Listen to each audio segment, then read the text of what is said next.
ඔය දැන් උනත් පෝය දවසට වෛශ්‍රවණ දෙවියෝ හරියට සක්මන් කරනවා. ඔය ඒ වෛශ්‍රවණ දෙවියුන්ගේ හරිය උදව්වක් තියෙනවා ධර්මයේ දියුණු කරන අයට.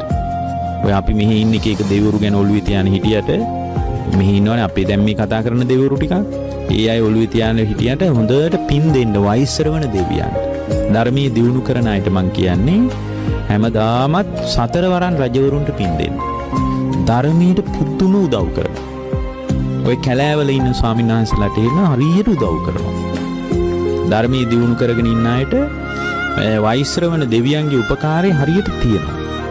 ඒ දෙවියෝ පොය දවසට ධර්මයේ දියුණු කරන ස්වාමීන් වහන්සේලාට උදව් කරනවා කියලා. බලනවලු මොනවද මේ සංඝයාට අඩුපාඩු තියෙන්නේ කියලා. ඒක දෙවියෝ ඇවිල්ලා මේ හාල් පොල් ගෙනත් දෙන්නේ නැහැ. දෙවියෝ මිනිස්සු යොමු කරනවා කියනවා.